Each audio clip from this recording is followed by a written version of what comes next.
Ayan, kumusta kayo dyan mga kagwapa? Dito tayong muli sa ating munting channel at magre-reaction upload tayo video tungkol dito sa mga basher ni Beyonce. Andyan nakikita mo yung mga mukha nila ay katulad ko din na exotic ang ganda.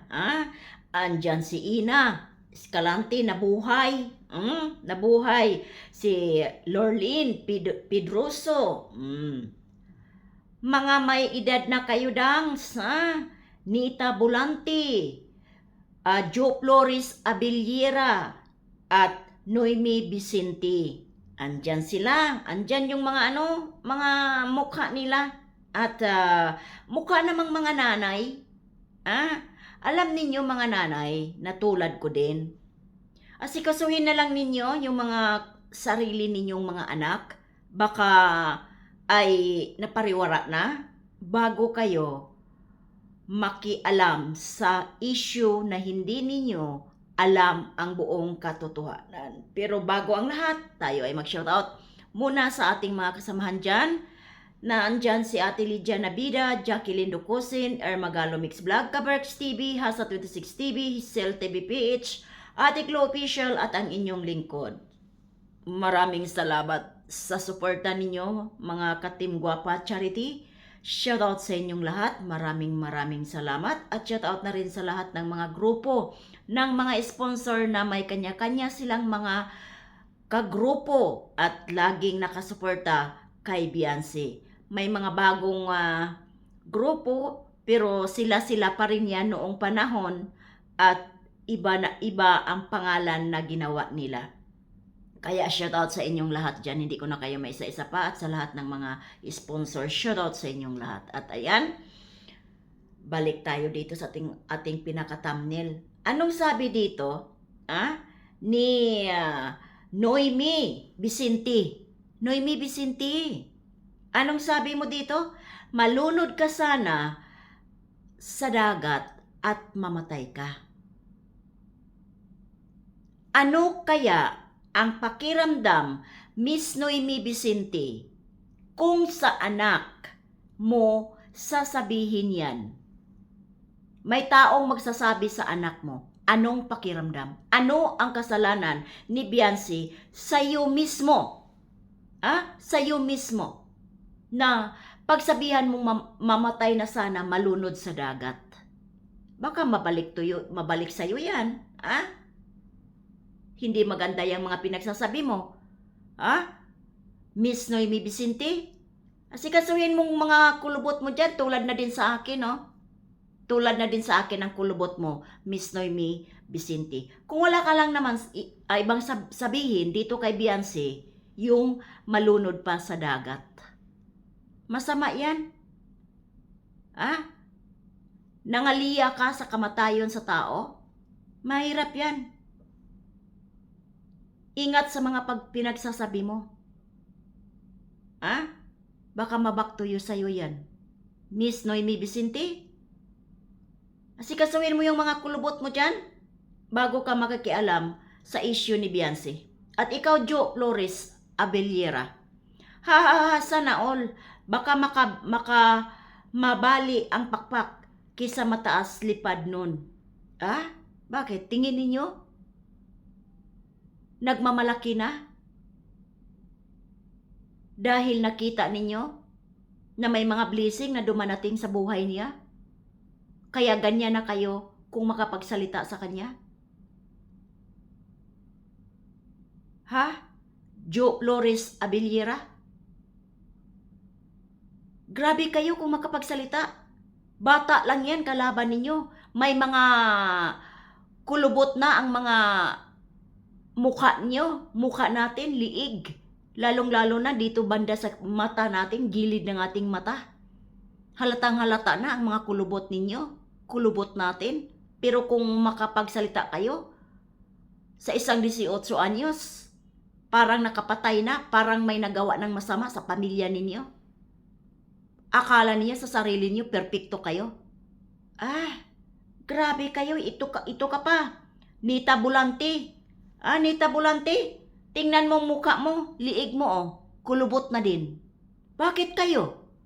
na may mga edad na, nagsikulubutan na ng liig, katulad ko. Bakit yung mga salita ninyo? Parang wala na kayong silbi dito sa mundo.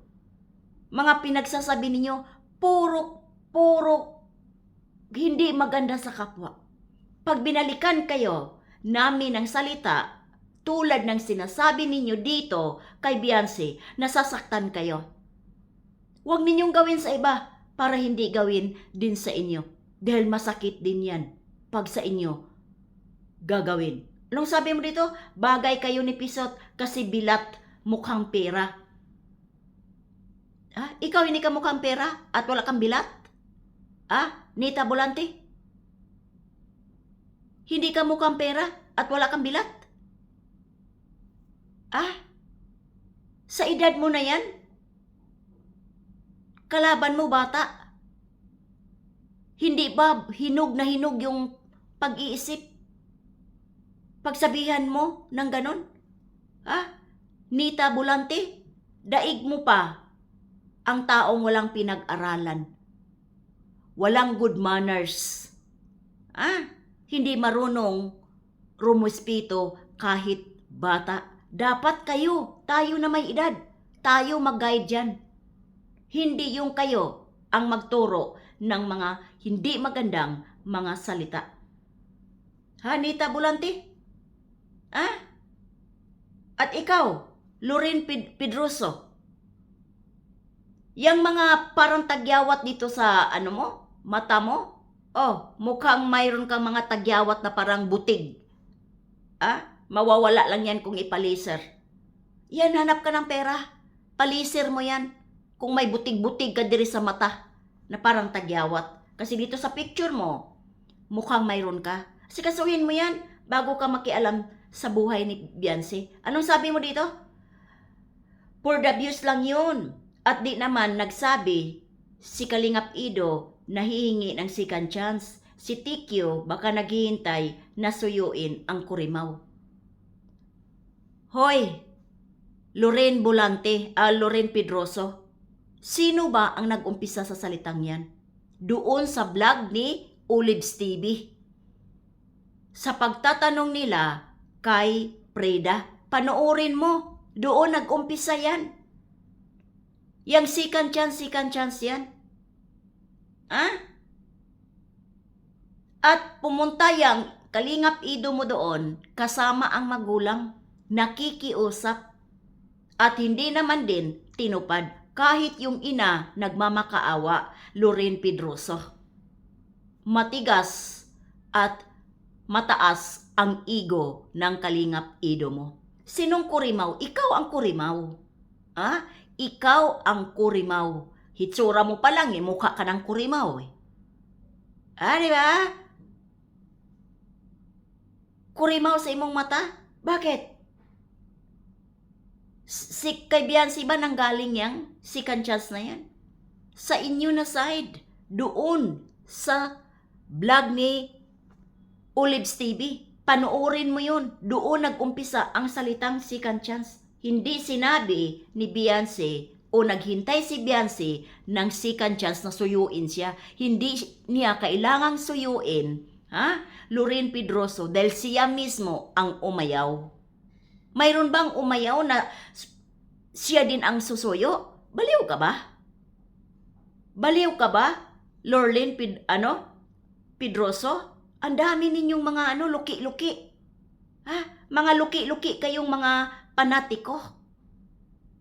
Sumasaw-saw kayo, yung nasa kalagitnaan na lang, tungkol sa tulpo-tulpo. At itong baliw, na Ina Escalante, nabubuhay ka na naman. Nabubuhay ka na naman, Ina Escalante. Sa sobrang init na dito, kaya andyan ka na naman.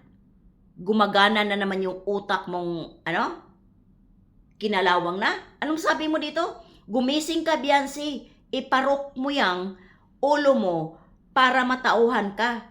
Hindi ikaw yan, Beyonce. Iba yung Beyonce na nakilala namin noon. Yung taong tumutulong sa'yo, pinagtawanan nyo.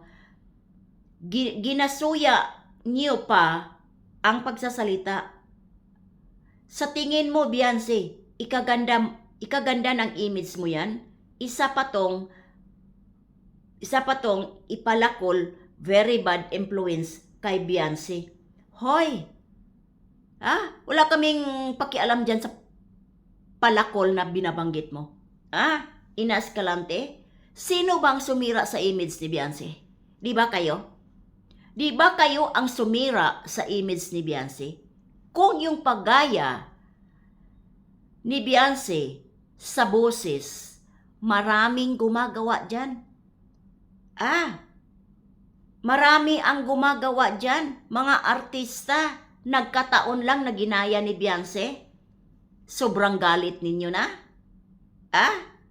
Kung ibang tao ang gagaya niyan, hindi kayo magagalit. Dahil si Beyonce ang gumaya, nanggalaiti kayo. O hindi pala masarap, hindi pala maganda, Kaya wag gawin. Masakit pala, na si Beyonce ginagaya. Maraming mga taong gumagawa niyan. Ini-impersonate nila yung tao, yung boses. Lalo na, famous ka, ginagaya yung boses mo. Nagkataon lang na si Beyonce, gumaya, ginaya, galit kayo. Hindi naman yun dapat ikagalit Diba? Nagkataon lang na si Beyonce. Pero kung iba yon, tuwang-tuwa kayo. Kaya wag kasi gawin sa iba. Kasi ginagaya lang at hindi naman binigyan ng masamang kahulugan, ginaya lang. Galit na galit kayo.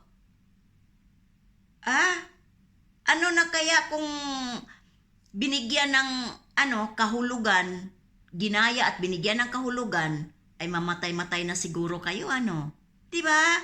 Kaya daming nagalit talaga, diba? Pastilan. Dili lagi gyud mang hilabot lagi, dili lagi maguna-una kay mahilabtan ay purti ra bagyong sukua, di ba? Galit na galit kayo. Kawawa naman. Natuto lang yung dalaga dahil na rin sa inyo. Kaya hanggang dito na lang tayo. Huwag tayong mag-skip ng ads, mga kagwapa ko dyan. Maraming salamat sa inyong mga suporta at pagmamahal. Ingat-ingat, God bless sa ating lahat.